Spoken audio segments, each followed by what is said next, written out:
Hi friends, metals non metals part 4 వీడియోకి స్వాగతం. ఈ వీడియోలో మనం మినరల్ అంటే ఏంటి, ఓర్ అంటే ఏంటి, ఈ ఓర్లోంచి మెటల్ని ఎలా ఎక్స్ట్రాక్షన్ చేస్తాం, అందులోని భాగాలు ఏంటి వంటి విషయాలను ఈ వీడియోలో పరిశీలన చేద్దాం. మొదటగా ఇక్కడ ఒకసారి పరిశీలన చేయండి. అక్కరెన్స్ ఆఫ్ మెటల్స్ అన్నమాట. ఓకే, ఎక్కడ మెటల్స్ మనకు అందుబాటులోకి ఉంటాయి? జనరల్లీ ఎర్త్ క్రస్ట్ అనేది ఒక మేజర్ సోర్స్ ఆఫ్ మెటల్స్ అన్నమాట. మెటల్స్కు ఉన్నటువంటి మేజర్ సోర్స్ ఎర్త్ క్రస్ట్. ఎర్త్లో 3 భాగాలుగా ఉంటుంది కదా. పై లేయర్ని ఎర్త్ క్రస్ట్ అంటాం, రెండో లేయర్ని మాంటెల్ అంటాం, ఇన్నర్ భాగాల్ని ఇన్నర్ కోర్, అవుటర్ కోర్ అని ఇలా మనము ఎర్త్లోని భాగాలను డివైడ్ చేస్తాం. అన్నిటికన్నా పై లేయర్ అంటే మనం నివసించే లేయర్ ఎర్త్ క్రస్ట్. ఈ క్రస్ట్లోనే మనకు మెటల్స్ అనేటివి దొరుకుతాయి.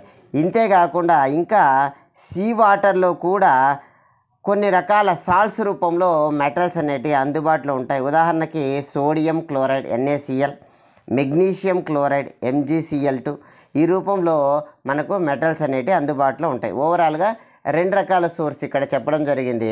మెటల్స్కి సంబంధించి ఒకటో source major source earth crust అయితే రెండో సోర్సు సీ వాటర్ అన్నమాట. ఓకే, మరి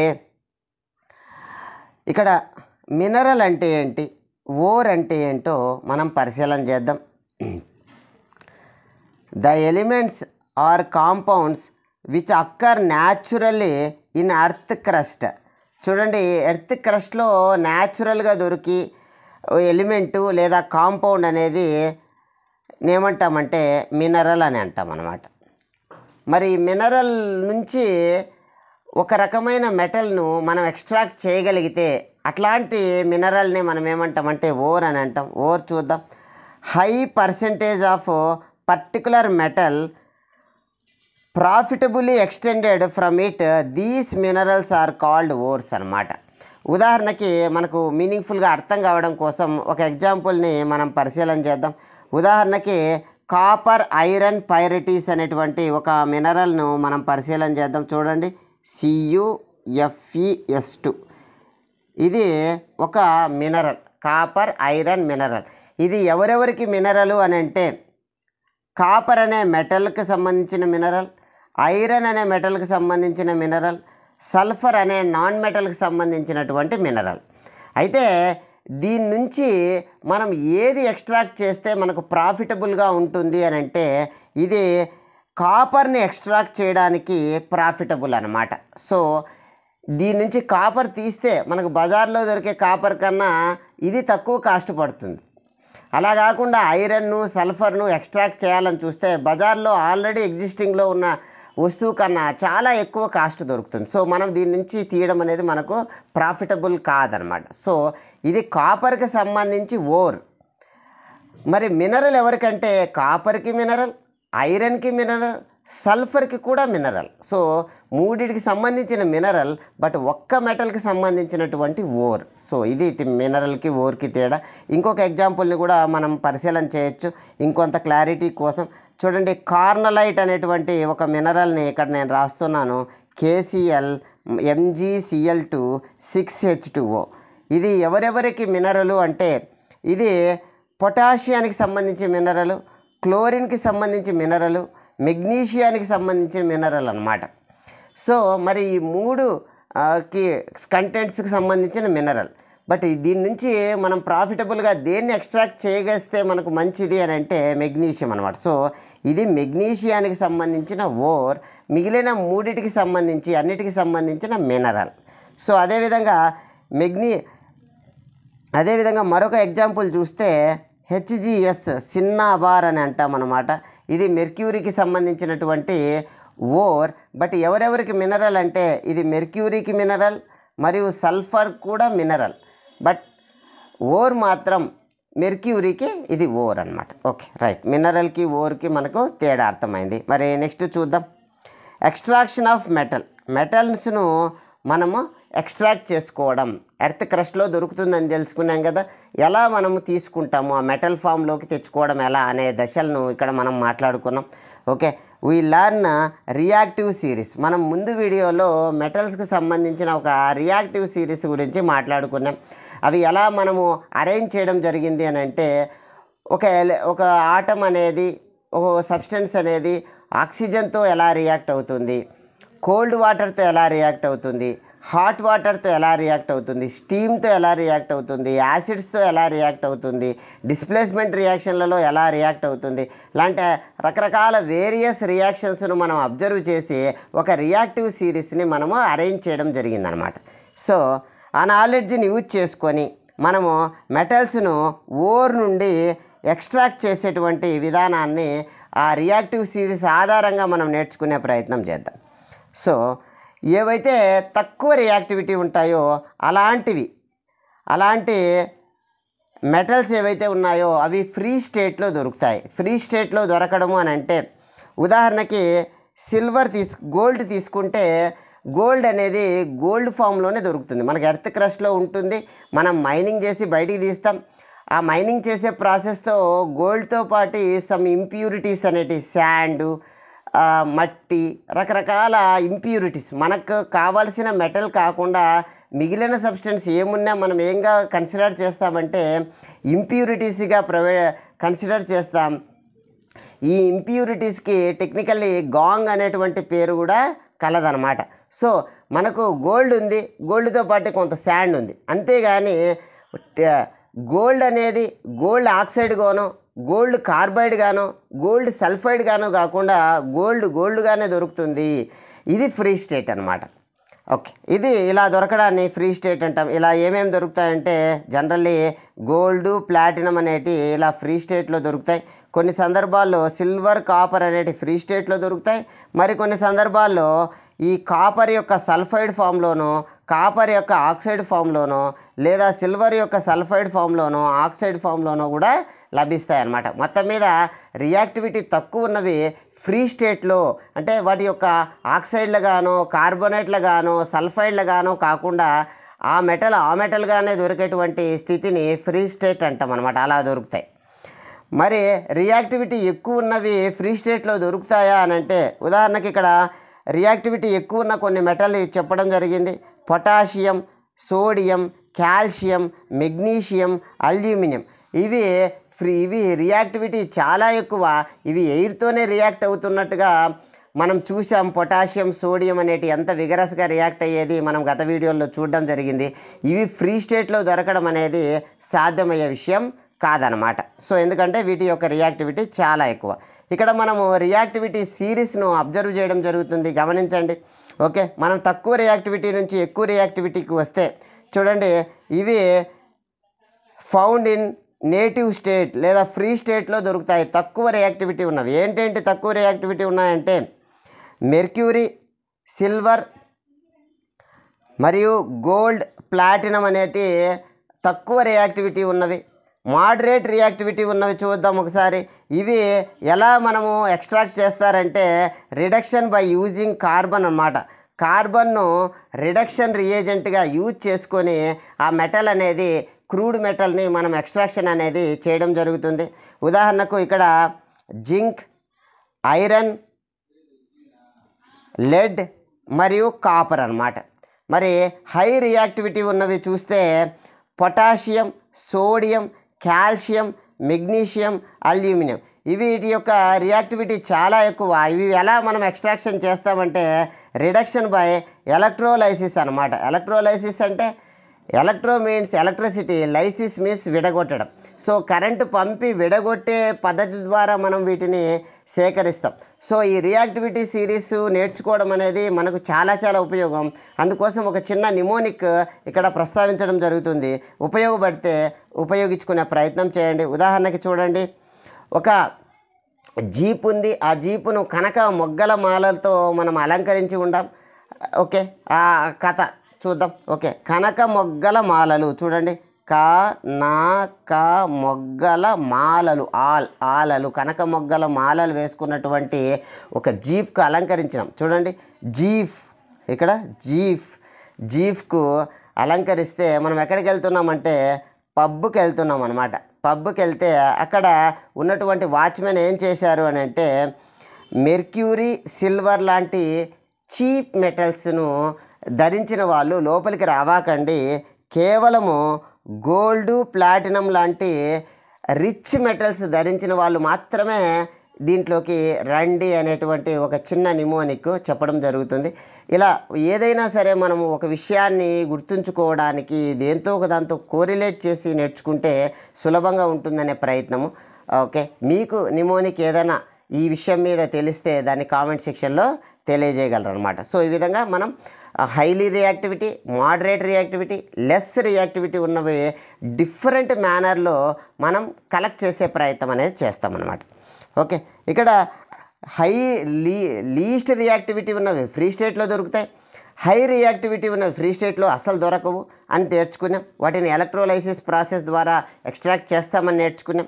మరి మోడరేట్ రియాక్టివిటీ ఉన్నవి, మిడిల్ రియాక్టివిటీ ఉన్నవి ఎలా ఉంటాయి అని అంటే ఇవి ఎర్త్ క్రస్ట్లో ఆక్సైడ్లుగానో, సల్ఫైడ్లుగానో, కార్బొనేట్లుగానో దొరుకుతాయి అన్నమాట. ఓకే, అంటే చూద్దాం, ఉదాహరణకు చూద్దాం. ఆ ఐరన్ తీసుకుంటే ఐరన్ ఆక్సైడ్గా దొరుకుతుంది, జింక్ ఆక్సైడ్గా దొరుకుతుంది, కాపర్ కార్బొనేట్గా దొరుకుతుంది, లేదా కాపర్ సల్ఫైడ్గా దొరుకుతుంది. ఇలా దొరుకుతాయి అన్నమాట. So you will find ore because oxygen is very reactive. చాలా వరకు మెటల్స్ అనేటివి ఏ రూపంలో దొరుకుతాయంటే ఆక్సైడ్ల ఫామ్లో దొరుకుతాయి. ఎందుకు అని అంటే ఆక్సైడ్ అనేది వెరీ రియాక్టివ్ మరియు వెరీ అబాండెంట్ ఆన్ ఎర్త్ అట్మాస్ఫియర్లో ఎక్కువగా దొరికేటువంటి ఎలిమెంట్ ఏంటి అంటే మరి ఆక్సిజన్ అని ఇక్కడ చెప్పడం జరిగిందనమాట. నెక్స్ట్ మనకు రియాక్టివిటీ ఆధారంగా మెటల్స్ను 3 కేటగిరీస్గా డివైడ్ చేసినామని ఇంతకుముందే నేర్చుకున్నాం. అవేంటంటే లో రియాక్టివిటీ ఉన్నవి, మరియు మీడియం రియాక్టివిటీ ఉన్నవి, మరియు హై రియాక్టివిటీ ఉన్నవి అన్నమాట. ఓకే, ఇక్కడ సెవరల్ టెక్నిక్స్ మరియు వాటి యొక్క బిహేవియర్ని బట్టి several steps are involved in the extraction of pure metal from ore నుంచి ప్యూర్ మెటల్ తెచ్చుకోవడంలో చాలా స్టెప్స్ అనేటివి ఇన్వాల్వ్ అయి ఉంటాయి. వాటికి సంబంధించి స్టెప్ బై స్టెప్ ఇక్కడ ఇవ్వడం జరిగింది. ఒకసారి ఫ్లో చార్ట్ను మనం గమనిస్తే చూడండి, ఓర్ అనేది మనం తీసుకుంటాం. దీన్ని మొదటగా ఏం చేస్తామంటే కాన్సన్ట్రేషన్ ఆఫ్ ఓర్ అంటే అందులో ఉన్న ఇంప్యూరిటీస్ను బాగా తగ్గించేస్తామన్నమాట. ఇలా చేయడాన్ని కాన్సన్ట్రేషన్ అని అంటాం. ఓకే, గమనించండి. నెక్స్ట్ హై రియాక్టివిటీ ఉన్నవి ఏం చేస్తారు అని అంటే ఎలక్ట్రోలైసిస్ పద్ధతి, ఎలక్ట్రోలైసిస్ ఆఫ్ మోల్టన్ ఓర్. ఈ పదాలు మోల్టన్ ఇట్లా కొత్త పదాలన్నీ కూడా మనం ఈ వీడియోలో పరిశీలన చేయడం జరుగుతుంది. ఈ మోల్టన్ ఓర్ను ఎలక్ట్రోలైసిస్ పద్ధతి ద్వారా ఎక్స్ట్రాక్షన్ చేస్తాం. మరి మీడియం రియాక్టివిటీ ఉన్నవి కాస్త ఏం చేస్తామంటే ఇవి జనరల్గా కార్బొనేట్ ఓర్ గాను మరియు సల్ఫైడ్ ఓర్ గాను దొరుకుతాయని మనం నేర్చుకున్నాం కదా. ఒకవేళ ఇది కార్బొనేట్ ఓర్ అనుకోండి, క్యాల్సిలేషన్ అనే ప్రాసెస్ చేస్తామన్నమాట. ఒకవేళ సల్ఫైడ్ ఓర్ అనుకోండి, అది రోస్టింగ్ అనే ప్రాసెస్ చేస్తాం. ఇలా చేసి ఆ మెటల్కి సంబంధించిన ఆక్సైడ్ ఫామ్లో మనం పొందడం జరుగుతుంది. ఈ మెటల్ ఆక్సైడ్ కాదు కదా మనకు కావాల్సింది, మెటల్ కదా. సో ఆక్సైడ్ని, ఆక్సిజన్ భాగాన్ని తీసేయాలి. ఇలా తీసేయడాన్ని రిడక్షన్ అంటాం. సో రిడక్షన్ ఆఫ్ మెటల్ అనేది చేయడం జరుగుతుంది. ఇక్కడ మనకు ఏం దొరుకుతుందంటే ఈ చేసిన ప్రాసెస్ ద్వారా మెటల్ దొరుకుతుంది. బట్ ఇది 100% ప్యూర్ కాదు, ఇది ఒక క్రూడ్ మెటల్ అని అంటాము. ఇంకా కొంత ఇంప్యూరిటీస్ ఉంటాయి. వాటిని ఏం చేస్తాం, ఫైనల్లీ రిఫైనింగ్ చేస్తాం, ప్యూరిఫికేషన్ చేయడం జరుగుతుంది. దీన్ని రిఫైనింగ్ అని కూడా అంటాం. మరి లో రియాక్టివిటీ ఉన్నవి జనరల్గా ఫ్రీ స్టేట్లో దొరుకుతాయి. వాటితో ఎలాంటి ఇబ్బంది లేదు, నేరుగా తీసుకొని ఇంప్యూరిటీస్ని క్లీన్ చేస్తే సరిపోతుంది. ఒకవేళ సల్ఫైడ్ ఫామ్లో దొరికితే జనరల్లీ ఫ్రీ స్టేట్ లేదా సల్ఫైడ్ ఫామ్లో దొరుకుతూ ఉంటాయి. ఈ సల్ఫైడ్ ఫామ్లో ఇక్కడ దొరికినా లేదా ఇక్కడ దొరికినా మనం ఏం చేస్తామంటే రోస్టింగ్ అనే ప్రాసెస్ చేస్తాం. అంటే ఎక్సెస్ ఆఫ్ ఎయిర్లో దాన్ని బర్న్ చేయడం జరుగుతుంది. దీన్నే రోస్టింగ్ అంటాం అన్నమాట. సో ఇక్కడ రోస్టింగ్ చేస్తే ఏం దొరుకుతుందంటే మెటల్ దొరుకుతుంది. ఇక్కడ క్రూడ్ మెటల్ దొరుకుతుంది. ఆ క్రూడ్ మెటల్ని మరింత ప్యూరిఫై చేయడం కోసం మనం ఏం చేస్తామంటే రిఫైనింగ్ చేస్తాం. సో ఇవన్నీ ప్రాసెస్, ఇది ఓవరాల్గా చాప్టర్కి సంబంధించిన flow chart.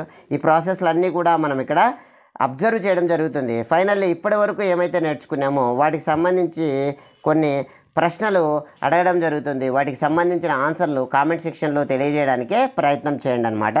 Next, dash is the major source of metal. మెటల్స్కి సంబంధించిన మేజర్ సోర్స్ ఏంటి? ఎర్త్ క్రస్టా, మాంటెలా, ఔటర్ కోరా, ఇన్నర్ కోరా? సరైన సమాధానాన్ని కామెంట్ రూపంలో తెలియజేయగలరు. మరి నెక్స్ట్ ప్రశ్నను మనం పరిశీలన చేద్దాం. The elements and compounds which occur naturally in the earth are known. న్యాచురల్గా దొరికే వాటిని, ఆ న్యాచురల్గా దొరికేటువంటి ఎలిమెంట్ లేదా కాంపౌండ్లను ఏమంటారు? మినరల్స్ అంటారా, ఓర్స్ అంటామా, మెటలర్జీ అంటామా, రోస్టింగ్ అంటామా? సరైన సమాధానాన్ని కామెంట్ రూపంలో తెలియజేయగలరు. మరి నెక్స్ట్ ప్రశ్నను మనం పరిశీలన చేద్దాం. High percentage of particular metal profitably extracted from its these minerals are called. మినరల్ నుంచి ప్రాఫిటబుల్గా ఎక్స్ట్రాక్షన్ చేసేటువంటి దాన్ని ఏమంటాము? రోస్టింగ్ చేయడమా, ఓర్ అని అంటామా, మోల్టన్ అంటామా, క్యాల్కులేషన్ అంటామా? సరైన సమాధానాన్ని కామెంట్ రూపంలో తెలియజేయగలరు అన్నమాట. మరి నెక్స్ట్ ప్రశ్నను మనం పరిశీలన చేద్దాం. Which of the following metal is found in the native state. వాటి యొక్క సహజమైన స్థితిలో దొరికేటువంటిది ఏమిటి క్రింది వాటిలో? సోడియం, మెగ్నీషియం, ఆరం అంటే గోల్డ్ అనమాట, silver, aluminium. Sodium, magnesium, gold, aluminium వీటిలో వాటి యొక్క ఫ్రీ స్టేట్ లేదా న్యాచురల్ స్టేట్, నేటివ్ స్టేట్లో దొరికేటి ఏంటి అని అడుగుతున్నారు. సరైన సమాధానాన్ని కామెంట్ రూపంలో తెలియజేయగలరు. మరి నెక్స్ట్ ప్రశ్న, extraction of crude metal from the ore నుంచి క్రూడ్ మెటల్ తెచ్చుకోవడంలో ఫర్ హైలీ రియాక్టివ్ మెటల్, చాలా ఎక్కువ రియాక్టివిటీ ఉన్నటువంటి మెటల్స్ ఏవైతే ఉన్నాయో, ఉదాహరణకి potassium, sodium, calcium, magnesium, aluminium ఏవైతే ఉన్నాయో వీటిని ఏ ప్రాసెస్ ద్వారా మనము ఎక్స్ట్రాక్షన్ చేస్తారు, క్రూడ్ మెటల్ తీస్తారు? రిడక్షన్ యూజింగ్ కార్బనా, ఎలక్ట్రోలైసిసా, క్యాల్కులేషనా, రోస్టింగా? సరైన సమాధానాన్ని కామెంట్ రూపంలో తెలియజేయగలరు. నెక్స్ట్ టాపిక్, ఓర్ నుండి మెటల్ తెచ్చుకోవడంలో ఉన్న ప్రాసెస్ల గురించి మనం మాట్లాడుకున్నాం. ఇందులో మొట్టమొదటి స్టెప్ ఏంటంటే ఎన్రిచ్మెంట్ ఓర్ అన్నమాట. ఓర్ని ఎన్రిచ్ చేయడం అంటే ఇంప్యూరిటీస్ని తగ్గించడం. మనం ఎర్త్ క్రస్ట్ నుంచి మైనింగ్ చేయడం ద్వారా మెటల్ యొక్క ఓర్ని మరియు చాలా ఇంప్యూరిటీస్ని మనం బయటికి తీస్తాం. ఇంప్యూరిటీస్ని తగ్గించే ప్రాసెస్ని ఏమంటాము అంటే ఎన్రిచ్మెంట్ ఆఫ్ ఓర్ లేదా డ్రెస్సింగ్ ఆఫ్ ఓర్ లేదా కాన్సన్ట్రేషన్ ఆఫ్ ఓర్ అని అంటారనమాట. సో ఏమేమి వస్తాయంటే జనరల్లీ ఇంప్యూరిటీస్ సాయిల్, శాండ్ ఇలాంటివన్నీ వస్తాయి. ఇదేంతో పాటు ఓర్తో పాటు ఈ ఇంప్యూరిటీస్ని అన్నీ జనరల్గా ఒక కామన్ నేమ్తో పిలిచడం జరుగుతుంది. అదేంటంటే గాంగ్ అనమాట. ఇంప్యూరిటీస్ని ఏమంటాం? ఈ టెక్నికల్ వర్డ్ని గుర్తుపెట్టుకోండి, గాంగ్ అనమాట. ఇంప్యూరిటీస్ ఓర్తో పాటు ఉన్న ఇంప్యూరిటీస్ని ఏమంటాం? గాంగ్ అని అంటాం. ఓకే, నెక్స్ట్ వీటిని ఏం చేయాలి? మనం తీసేయాలి. ఎలా తీసేస్తామంటే వాటి యొక్క నేచర్ని బట్టి రకరకాల విధాలుగా ఈ గ్యాంగును మనం తీసేస్తామన్నమాట. ఈ ఓర్ యొక్క ఫిజికల్ మరియు కెమికల్ ప్రాపర్టీస్ని బట్టి మనం సపరేషన్ చేయడం అనేది జరుగుతుంది. ఉదాహరణకు ఓర్ అనేది స్మాల్ పార్టికల్స్గా ఉంది, ఈ ఇంప్యూరిటీస్ పెద్ద పెద్ద రాళ్ళగా ఉన్నాయి. అప్పుడు హ్యాండ్ పికింగ్ చేస్తాం. అదేవిధంగా కొన్నిసార్లు వాషింగ్ చేస్తాం. కొన్నిసార్లు సల్ఫైడ్కి సంబంధించిన ఓర్లు అయితే వాటిలో గాలి పంపి నురగ రూపంలో సపరేట్ చేస్తాం. వాటిని ఫోర్త్ ఫ్లోటేషన్ అంటాం. కొన్ని సందర్భాల్లో ఓర్ అనేది ఓరో లేదా ఇంప్యూరిటీసో మ్యాగ్నెటిక్ ప్రాపర్టీస్ కలిగి ఉంటే మ్యాగ్నెటిక్ సపరేషన్ చేస్తాం. ఈ విధంగా రకరకాల సపరేషన్ టెక్నిక్స్ని యూజ్ చేసి మనం ఏం చేస్తామంటే ఇంప్యూరిటీస్ని తగ్గిస్తాం, తీసేస్తాం. ఈ ప్రాసెస్ని మనం ఎన్రిచ్మెంట్ ఆఫ్ ఓర్ అని అంటాం అన్నమాట. ఈ ఎన్రిచ్మెంట్ ఓర్ అయినాక మనకు ఓర్ మాత్రమే ఉంది, ఇంప్యూరిటీస్ మోస్ట్లీ రిమూవ్ చేసేసినాం. ఇప్పుడు ఏం చేయాలి? ఈ ఓర్ నుంచి మనం మెటల్ని తీసుకోవాలి. ఈ మెటల్ని తీసుకునే ప్రయత్నంలో భాగంగా లో రియాక్టివిటీ ఉన్నప్పుడు ఎలా చేస్తాం, మిడిల్ రియాక్టివిటీ ఉన్నప్పుడు ఎలా చేస్తాం, హై రియాక్టివిటీ ఉన్నప్పుడు ఎలా చేస్తాం అనేది ఇక్కడ మనం పరిశీలన చేద్దాం. చూడండి, మొట్టమొదటగా లో యాక్టివిటీ ఉన్నప్పుడు, చాలా తక్కువ రియాక్టివిటీ ఉన్నప్పుడు జనరల్లీ ఫ్రీ స్టేట్లో దొరికేదానికి పాజిబిలిటీ ఉంది. లేదు అని అంటే వాటికి సంబంధించినటువంటి ఆ మెటల్కి సంబంధించిన సల్ఫైడ్గా ఉంటుంది ఆ ఓర్ అనేది. సో ఇక్కడ ఉదాహరణకి సిన్నాబార్ అనేది మెర్క్యూరీకి సంబంధించినటువంటి ఓర్ అన్నమాట. సో దీని నుంచి మెర్క్యూరిటీని మనము లాభదాయకంగా ప్రాఫిటబుల్గా ఎక్స్ట్రాక్ట్ చేయగలం. సో జనరల్గా సల్ఫైడ్గా ఉన్నప్పుడు మనం మెటల్ను తీయడం అనేది కష్టం, లేదా కార్బొనేట్గా ఉన్నప్పుడు మెటల్ తీయడం వాటి నుంచి మెటల్ ఎక్స్ట్రాక్ట్ చేయడం కష్టం.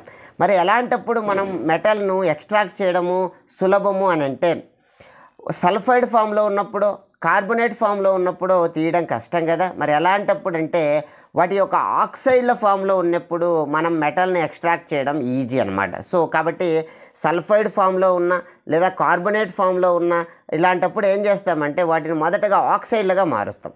జనరల్లీ లో రియాక్టివిటీ ఉన్నటువంటి ఓర్స్ ఏవైతే ఉంటాయో ఇవి ఫ్రీ స్టేట్లో ఉన్న ఉంటాయి లేదా సల్ఫైడ్ ఫామ్లో ఉన్న ఉంటాయి. ఈ సల్ఫైడ్లను ఎక్సెస్ ఆఫ్ ఎయిర్తో మనం రియాక్షన్ చేసి వాటిని ఆక్సైడ్లుగా మారుస్తాం.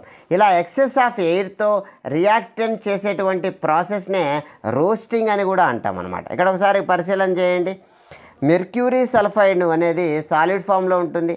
ఇది ఎక్సెస్ ఆఫ్ ఎయిర్తో హీట్ చేసినప్పుడు మనకు ఏమవుతుందంటే ఇక్కడ మెర్క్యూరీ సల్ఫైడ్ కాస్త మెర్క్యూరీ ఆక్సైడ్గా మారుతుంది. మన టార్గెట్ కూడా అదే కదా. సల్ఫైడ్ ఫామ్లో ఉన్నప్పుడు మనం ఎక్స్ట్రాక్ట్ చేయలేము, ఆక్సైడ్ ఫామ్లో ఉన్నప్పుడు ఎక్స్ట్రాక్ట్ చేయగలము. సో ఈ విధంగా మొదటగా మనం ఆక్సైడ్గా మార్చినాం, మెటల్కి సంబంధించినటువంటి ఆక్సైడ్గా మార్చినాం. సో ఈ మెటల్ ఆక్సైడ్ను ఫర్దర్గా మళ్ళీ ఇంకా హీట్ చేస్తూ ఉంటే అది ఏమవుతుంది అంటే అది మెర్క్యూరీగా కన్వర్ట్ అవుతుంది. సో ఆ మెటల్గా ఆ ఆక్సైడ్ అనేది ఆక్సిజన్గా సపరేట్ అయిపోయి ఆ మెటల్ అనేది పక్కకు రావడం జరుగుతుంది. దీన్ని క్రూడ్ మెటల్ అంటాం. ఇది కూడా 100% ప్యూర్ మెటల్ కాదు. దీన్ని రిఫైనింగ్ చేసి ఆల్మోస్ట్ 100% ప్యూర్ మెటల్గా కన్వర్ట్ చేసే ప్రయత్నం అనేది జరుగుతుందన్నమాట. సో ఈ విధంగా లో రియాక్టివిటీ ఉన్నవి జనరల్లీ ఫ్రీ స్టేట్ లేదా సల్ఫైడ్గా ఉంటాయి. వీటిని మొదటగా ఆక్సైడ్లుగా మారుస్తాం. ఈ ప్రాసెస్నే రోస్టింగ్ అంటాం. ఫైనల్లీ మెటల్ని అయితే మనం పొందగలుగుతాం అన్నమాట.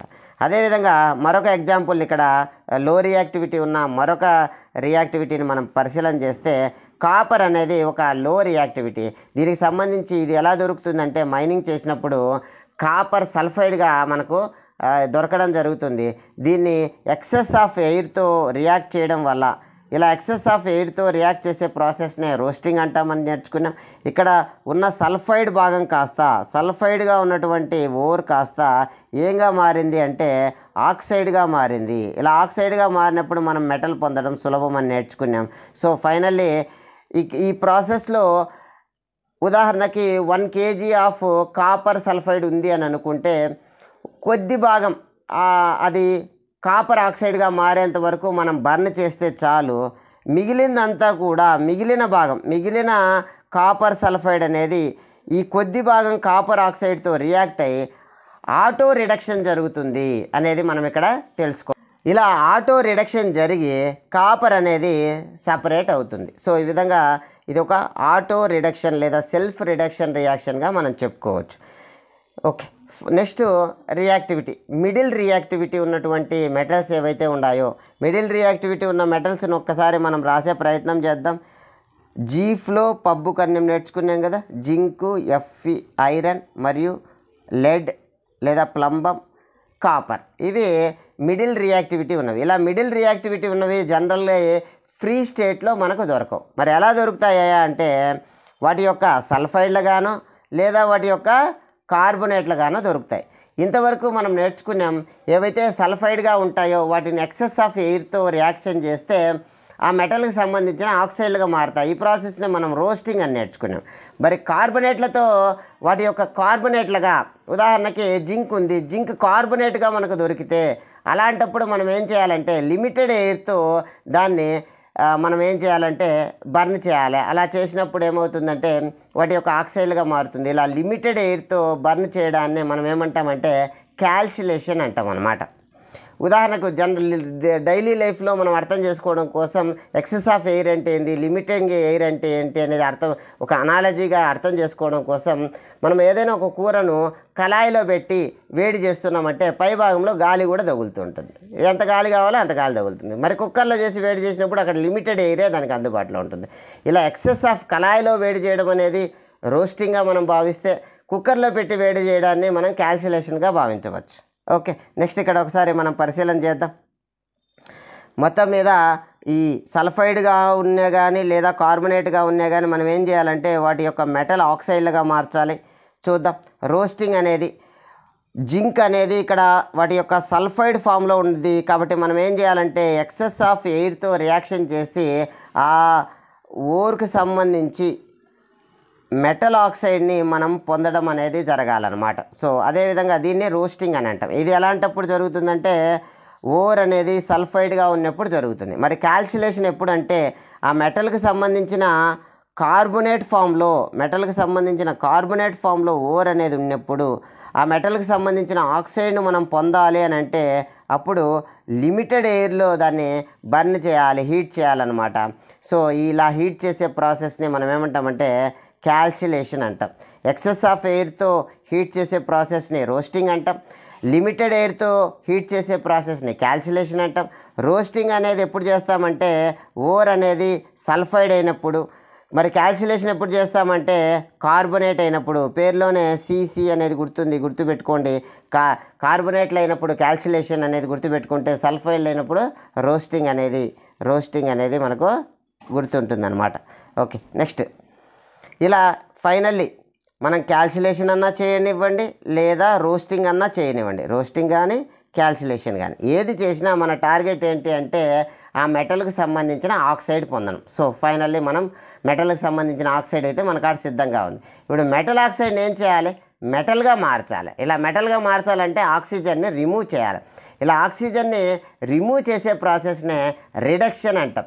ఇలా రిమూవ్ చేయాలంటే ఈ మెటల్ కన్నా రియాక్టివిటీ ఎక్కువ ఉన్నటువంటి సబ్స్టెన్స్ను, మెటల్ను, నాన్ మెటల్ను మనం యూజ్ చేయాలన్నమాట. యూజ్ చేసి ఆక్సిజన్ డిస్ప్లేస్ చెందించాలి. ఓకే, ఇక్కడ చూడండి, మిడిల్ రియాక్టివిటీ ఉన్నటువంటి ప్రాసెస్లో మనము ఈ రిడక్షన్ రియేజెంట్గా ఎవరిని వాడతామంటే కార్బన్ని వాడతాం. మనకు మెటల్కు సంబంధించినటువంటి ఆక్సైడ్ వద్దు, మరి ఏం కావాలి? మెటల్ కావాలి. మనకి ఈ మెటల్ కావాలంటే ఈ ఆక్సిజన్ని మనము తీసేయాలి. ఎలా తీసేస్తాము అని అంటే ఈ జింక్ కన్నా ఈ మెటల్ కన్నా రియాక్టివిటీ ఎక్కువ ఉన్నటువంటి ఒక సబ్స్టెన్స్ని తీసుకోవాలి. ఇక్కడ మిడిల్ రియాక్టివిటీ ఉన్నప్పుడు మనం ఈ పని చేయడానికి ఎవరిని వాడుతున్నామంటే కార్బన్ని వాడుతున్నాం. సో ఫైనల్లీ రియాక్షన్ జరిగిన తర్వాత ఈ ఆక్సిజన్ ఈ జింక్ ప్లేస్లోకి కార్బన్ అనేది డిస్ప్లేస్ అవ్వడం, జింక్ అనేది సైడ్ అయిపోవడం అనేది జరుగుతుంది. సో ఈ విధంగా జింక్ను మనము సపరేట్ చేస్తాం.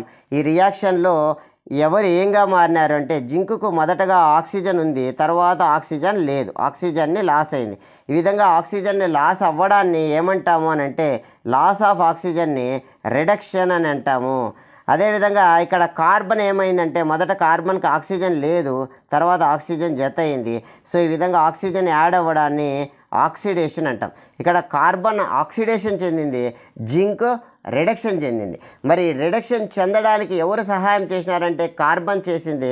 కాబట్టి కార్బన్ని రిడక్షన్ రియేజెంట్ అని కూడా అంటారు. రిడక్షన్ ఏజెంట్ అని కూడా అంటామన్నమాట. సో ఈ విధంగా మనం మొదటి చాప్టర్లో కూడా ఆక్సిడేషన్ అంటే ఏంటి, రిడక్షన్ అంటే ఏందో నేర్చుకున్నాం. ఆక్సిడేషన్ అంటే గెయిన్ ఆఫ్ ఆక్సిజన్ లేదా లాస్ ఆఫ్ హైడ్రోజన్. రెండో టర్మినాలజీ ప్రస్తుతానికి అవసరం లేదు. ఓకే, రిడక్షన్ అంటే లాస్ ఆఫ్ ఆక్సిజన్ లేదా గెయిన్ ఆఫ్ హైడ్రోజన్ అన్నమాట. Okay, right. నెక్స్ట్ ఈ విధంగా ఇక్కడ కార్బన్ని యూజ్ చేసి ఈ రెడ్యూసింగ్ ఏజెంట్గా మనకు ఈ కార్బన్ అనేది యూజ్ అవ్వడం జరిగిందనమాట. అదే రియాక్టివిటీ ఎక్కువ ఉన్న సిరీస్లో కూడా ఎక్కువ ఉన్న ఏదో ఒక మెటల్తో ఇలా డిస్ప్లేస్మెంట్ అనేది చేపిస్తూ ఉంటారు. ఉదాహరణకి ఎక్కువ రియాక్టివిటీ ఉన్నవి ఇక్కడ ఇవ్వడం జరిగింది.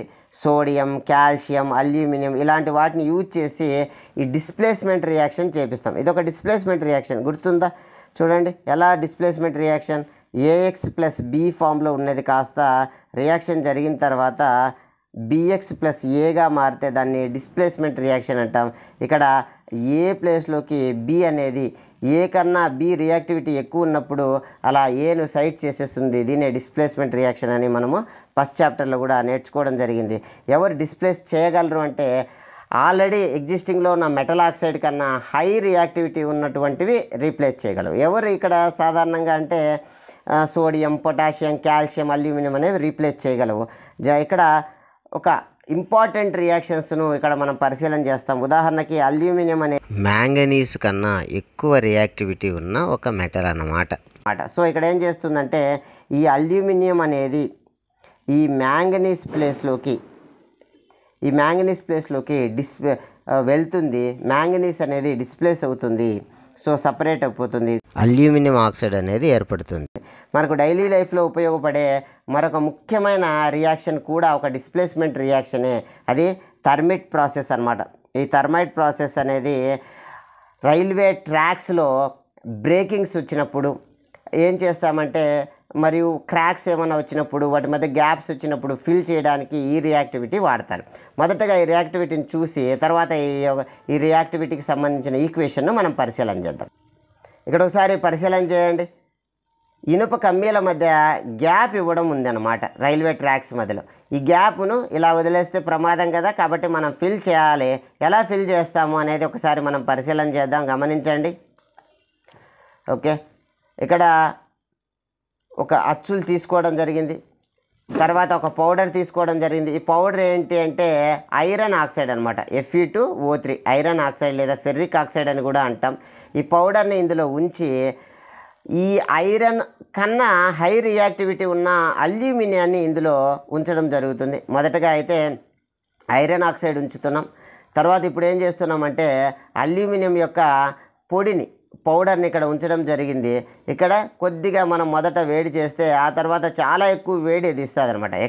ఎక్స్ట్రీమ్లీ హై ఎక్సోథర్మిక్ రియాక్షన్ అనమాట. గమనించండి, ఇక్కడ ఏం జరుగుతుంది అంటే ఆ అల్యూమినియము ఐరన్ ఆక్సైడ్తో రియాక్ట్ అయ్యి ఆ ఐరన్ కన్నా అల్యూమినియం రియాక్టివిటీ ఎక్కువ కాబట్టి ఐరన్ ప్లేస్లోకి అల్యూమినియం చేరుకుంటుంది. ఐరన్ అనేది సపరేట్ అవుతుంది. ఆ డిస్ప్లేస్మెంట్ అయినటువంటి ఐరన్ అనేది ఇక్కడ బయటకు వచ్చి ఈ గ్యాప్లోకి ఐరన్ అనేది రావడం జరుగుతుంది. సో ఈ విధంగా వచ్చినటువంటి ఐరన్ను ప్రాపర్ షేప్కి తీసుకొని వస్తారు. ఈ లోపల ఏదైతే పాత్ర లోపల ఏదైతే ఉందో అక్కడ అల్యూమినియం ఆక్సైడ్ అనేది ఫామ్ అయి ఉంటుంది. ఈ పై భాగంలో ఐరన్ అనేది కిందకు వచ్చేసింది. సో దీన్ని ప్రాపర్ మెకానిజం యూజ్ చేసేసి ప్రాపర్గా స్మూత్నెస్ చేస్తున్నారు. గమనించండి, ఈ విధంగా రైల్వే ట్రాక్స్లో క్రాక్స్ను సెట్ చేయడానికి యూజ్ అయ్యే చాలా ఇంపార్టెంట్ ఒక రియాక్షన్ ఏంటంటే థర్మైట్ రియాక్షన్. ఈ థర్మైట్ రియాక్షన్ని మనం ఒకసారి పరిశీలన చేద్దాం. ఇదొక డిస్ప్లేస్మెంట్ రియాక్షన్. గమనించండి, ఇక్కడ ఐరన్ ఆక్సైడ్ని తీసుకోవడం జరిగింది. తర్వాత అల్యూమినియం అనేది హై రియాక్టివిటీ. దేంతో కంపేర్ చేస్తే అంటే ఐరన్తో కంపేర్ చేస్తే. సో ఐరన్ ఆక్సైడ్లోని ఐరన్ను అల్యూమినియం అనేది డిస్ప్లేస్ చేసి ఐరన్ అనేది సపరేట్ అవుతుంది. అల్యూమినియం ఆక్సైడ్ ఇది చాలా ఎక్స్ట్రీమ్లీ ఎక్సోథర్మిక్ రియాక్షన్ అని మనం పరిశీలన చేయడం జరిగింది కదా. ఓకే, ఈ విధంగా మనకు రైల్వే ట్రాక్స్లో క్రాక్స్ను సపరేట్ చేయడానికి యూజ్ చేస్తారు. ఇందులో ఎవరు రిడక్షన్ చెందినారు అని అంటే ఐరన్ అనేది రిడక్షన్ చెందింది, అల్యూమినియం అనేది ఆక్సిడేషన్ చెందింది. మరి అల్యూమినియాన్ని ఏమని అంటారంటే రిడక్షన్ ఏజెంట్, రిడక్షన్ చెందడానికి సహాయం చేసింది కదా అల్యూమినియం. ఈ థర్మైట్ ప్రాసెస్లో ఏది రిడక్షన్ ఏజెంట్ అని అడుగుతారు. ముఖ్యమైనటువంటి బిట్ ఏంటంటే అల్యూమినియం అనేది మనం గుర్తించాలి. సో ఈ పర్టికులర్ టాపిక్కి సంబంధించి కొన్ని ప్రశ్నలను మనం పరిశీలన చేద్దాం. చూడండి, ore mined from the earth are contaminated with impurities, the impurities is called. ఈ ఎర్త్లో ఇంప్యూరిటీస్ ఉంటాయని నేర్చుకున్నాం. ఆ ఇంప్యూరిటీకి ఒక స్పెషల్ నేమ్ ఉంది అని నేర్చుకున్నాం. ఆ నేమ్ ఏంటి? మినరలా, సల్ఫైడా, గాంగా, మోల్టనా? సరైన సమాధానాన్ని కామెంట్ రూపంలో తెలియజేయగలరు అనమాట. మరి నెక్స్ట్ ప్రశ్నను మనం పరిశీలన చేద్దాం. Dash is the ore of mercury. మెర్క్యూరీకి సంబంధించిన ఓర్ ఏంటి? Gypsum, haematite, magnetite, cinnabar? సరైన సమాధానాన్ని కామెంట్ రూపంలో తెలియజేయగలరు అనమాట. నెక్స్ట్ సల్ఫైడ్కి సంబంధించిన ఓర్ కన్వర్ట్ ఇంటూ ఆక్సైడ్ అనమాట. సల్ఫైడ్ ఓర్లను ఆక్సైడ్లుగా మార్చడం కోసం మనం ఏం చేస్తామంటే heating strongly presence of excess ఎయిర్తో వేడి చేస్తాము. ఈ ప్రాసెస్ని ఏమంటాము? Roasting, calcination, thermite process, mineral? మరి సరైన సమాధానాన్ని కామెంట్ రూపంలో తెలియజేయగలరు. మరి నెక్స్ట్ ప్రశ్నను మనం పరిశీలన చేద్దాం. The carbonate ores are changed into oxides. Carbonate ఓర్లను కూడా ఆక్సైడ్లుగా మనం మారుస్తాం. ఎందుకంటే ఆక్సైడ్లుగా మారిస్తేనే మనం క్రూడ్ మెటల్ని సపరేట్ చేయగలం అనమాట. So by heating of limited air, తక్కువ ఎయిర్తో మనం వేడి చేస్తాం. ఈ ప్రాసెస్ని ఏమంటాము? రోస్టింగ్ అంటామా, క్యాల్సిలేషన్ అంటామా, థర్మిట్ ప్రాసెస్ అంటామా, మినరల్ అంటామా? సరైన సమాధానాన్ని కామెంట్ రూపంలో తెలియజేయగలరు. నెక్స్ట్ ఇక్కడ చూడండి. ఓకే, ఆక్సిడేషన్ అంటే ఏంటి, రిడక్షన్ అంటే ఏంటి అనేది మ్యాచింగ్ చేయమంటున్నారు. చూడండి, ఆక్సిడేషన్ గెయిన్ ఆఫ్ ఆక్సిజనా, గెయిన్ ఆఫ్ హైడ్రోజనా, లాస్ ఆఫ్ ఆక్సిజనా అనేది సరైన సమాధానాన్ని గుర్తించండి. నెక్స్ట్ రిడక్షన్ అంటే ఏంటి, gain of oxygen, gain of hydrogen, loss of oxygen. సరైన మ్యాచింగ్ను కామెంట్ రూపంలో తెలియజేయగలరు. ఒకసారి ఆప్షన్స్ను పరిశీలన చేయండి. ఓకే, నెక్స్ట్ ప్రశ్నను మనం పరిశీలన చేద్దాం. Which of the following used as reducing agent in thermite process? Thermite ప్రాసెస్లో రెడ్యూజింగ్ ఏజెంట్ ఎవరు? అల్యూమినియమా, ఐరనా, మ్యాంగనీసా, జింకా? సరైన సమాధానాన్ని గుర్తించండి. ఇంతవరకు మనం లో రియాక్టివిటీ ఉన్నవి, మోడరేట్ రియాక్టివిటీ ఉన్న వాటి గురించి పరిశీలన చేసినాం. ఇప్పుడు టాప్లో లేదా హై రియాక్టివిటీ ఉన్నటువంటి మెటల్స్ను ఎలా ఎక్స్ట్రాక్షన్ చేయాలి అనేది పరిశీలన చేస్తే, ఇక్కడ మోడరేట్ రియాక్టివిటీ లేదా మిడిల్ రియాక్టివిటీ ఉన్న వాటిని ఏం చేసినామంటే, అవి జనరల్గా సల్ఫైడ్గానో కార్బైడ్లుగానో ఉన్నప్పుడు వాటి యొక్క ఆక్సైడ్లుగా మార్చినాం. తర్వాత కార్బన్ యూజ్ చేసి ఆక్సైడ్ని డిస్ప్లేస్మెంట్ రియాక్షన్ ద్వారా లేదా రిడక్షన్ రియాక్షన్ ద్వారా వాటిని ఏం చేసినామంటే సపరేట్ చేయడం జరిగింది. ఇక్కడ ఏం చేస్తామంటే, హై రియాక్టివిటీ ఉన్నవి వాటి యొక్క ఆక్సైడ్ల ఫామ్లో దొరుకుతాయి. మరి ఈ ఆక్సైడ్ల ఫామ్లో దొరికిన వాటిని మనం కార్బన్తో రియాక్ట్ చేసి డిస్ప్లేస్మెంట్ చెందించవచ్చా అంటే చెందించలేం. ఎందుకు అని అంటే, కార్బన్ కన్నా ఈ మెటల్స్ అనేటి హై రియాక్టివిటీ. సో కాబట్టి వీటితోనే అవి అఫెక్షన్ కలిగి ఉంటాయి అన్నమాట. సో అఫినిటీ ఎక్కువగా ఉంటాయి. సో ఆ కార్బన్ అనేది లేదా ఒక పర్టికులర్ మెటల్ అనేది లేదా నాన్ మెటల్ అనేది డిస్ప్లేస్మెంట్ చెందించడం అనేది పాసిబుల్ కాదు. సో ఇలాంటప్పుడు మనం ఏం చేయాలి, ఎలాంటి ప్రాసెస్ను మనం వాడతాము అంటే, ఇక్కడ మనం వాడే ప్రాసెస్ ఏంటి అంటే ఎలక్ట్రోలైసిస్ మెథడ్ని మనం వాడడం జరుగుతుంది. చూడండి, ఇక్కడ ఒకసారి పరిశీలన చేయండి. ఉదాహరణకి సోడియం అనేది ఒక హై రియాక్టివిటీ ఉన్న మెటల్స్ని ఒక్కసారి రాస్తే potassium, sodium, calcium, magnesium, aluminium, వీటిని మనం తీసుకున్న శ్రేణిలో హై రియాక్టివిటీ. ఇందులో ఒకానొక ఎగ్జాంపుల్ సోడియం అయితే సోడియం క్లోరైడ్ తీసుకొని అందులో నుంచి మనం సోడియాన్ని ఎలా సపరేట్ చేస్తాము అనేది మనం పరిశీలన చేద్దాం. ఓకే, మొదటగా వీటి ఏం చేయాలంటే వాటి యొక్క మోల్టన్ స్థితిలోకి తీసుకురావాలి. మోల్టన్ స్టేట్ అంటే ఏంటి అంటే, మోల్టన్ స్టేట్ కూడా లిక్విడ్ స్టేటే. బట్ మోల్టన్ స్టేట్కి లిక్విడ్ స్టేట్కి ఉన్న స్మాల్ డిఫరెన్స్ ఏంటి అనేది మనం ఒకసారి పరిశీలన చేస్తే, లిక్విడ్ ఉదాహరణకి NaCl సోడియం క్లోరైడ్ అంటే మనం తినే ఉప్పు అన్నమాట. దీన్ని వాటర్ కలపడం ద్వారా వాటర్ యాడ్ చేసేసి మనం లిక్విడ్ స్టేట్లోకి తీసుకురావచ్చు. దీన్ని లిక్విడ్ స్టేట్ అంటాం. దాన్ని ఏక్వియస్ సోడియం క్లోరైడ్ అని అంటాం అన్నమాట. అలా కాకుండా NaClని సోడియం క్లోరైడ్ని దాదాపు 800 డిగ్రీ సెంటీగ్రేడ్ వద్దకు వేడి చేసినప్పుడు ఏమవుతుందంటే సోడియం క్లోరైడ్ మెల్ట్ అయ్యి మోల్టన్ NaCl అవుతుంది. NaCl కాస్త మోల్టన్ NaCl అవుతుంది. సో ఇలా లిక్విడ్ ఫామ్లోకి వేడి చేయడం ద్వారా లిక్విడ్ ఫామ్లోకి తీసుకొని వస్తే ఆ సబ్స్టెన్స్ని ఏమంటామంటే, అలా లిక్విడ్ ఫామ్లోకి వచ్చిన స్టేట్ని ఏమంటామంటే మోల్టన్ స్టేట్ అంటామనేది మనం తెలుసుకోవాలి. రైట్, నెక్స్ట్ ఇలా మోల్టన్ స్టేట్లోకి వచ్చిన తర్వాత ఓకే మనం ఏం చేస్తాము అని అంటే వాటి గుండా కరెంట్ అనేది పంపించడం జరుగుతుంది. ఇక్కడ ఒకసారి పరిశీలన చేయండి. మోల్టన్ స్టేట్లో ఉన్న NaCl, ఇక్కడ మనము 2 రాడ్స్ తీసుకొని ఏవో ఒక ఎలక్ట్రిసిటీని పాస్ కాగలిగిన రాడ్లు, ఓకే గ్రాఫైట్ రాడ్లు ఏదో ఒకటి. సో ఇక్కడ ఏం చేస్తామంటే బ్యాటరీ కనెక్షన్ చేస్తాం. బ్యాటరీ పాజిటివ్ టెర్మినల్కి ఏదైతే కనెక్షన్ ఉందో దాన్ని ఏమంటామంటే ఆ టెర్మినల్ను లేదా ఆ రాడ్ని యానోడ్ అని, బ్యాటరీ యొక్క నెగిటివ్ టెర్మినల్కు కాంటాక్ట్ అయినటువంటి రాడ్ని ఏమంటామంటే క్యాథోడ్ అంటాం. సో ఇక్కడ కన్ఫ్యూజ్ కాకుండా ఒక టిప్ చెప్తాను చూడండి. సాధారణంగా మనం ముందు వీడియోల్లో క్యాటయాన్ యానయాన్ నేర్చుకున్నాం. ఒకసారి గమనించండి. Okay, cation, anion. ఇక్కడ ఏం నేర్చుకున్నామంటే అయాన్లు ఉన్నప్పుడు క్యాట్ అయాన్ అంటే పాజిటివ్ అయాన్ అని, యాన్ అయాన్ అంటే నెగిటివ్ అయాన్ అని నేర్చుకున్నాం. కానీ ఇక్కడ ఒకసారి గమనిస్తే క్యాథోడ్ అంటే మైనస్. క్యాథోడ్. ఎందుకు ఇలా పెట్టారంటే క్యాటయాన్ ప్లస్ కదా, ఈ ప్లస్ అయాన్ ఎవరి కాడికి వస్తుందంటే క్యాథోడ్ అనే నెగిటివ్ టెర్మినల్ వద్దకు వస్తుంది. యానయాన్ అనేది నెగిటివ్ అయాన్ కదా, ఇవి ఎక్కడికి వస్తాయంటే యానోడ్ అనేటువంటి పాజిటివ్ టెర్మినల్ వద్దకు వస్తాయి. సో ఈ ఉద్దేశంతో ఈ పేరు పెట్టడం జరిగింది.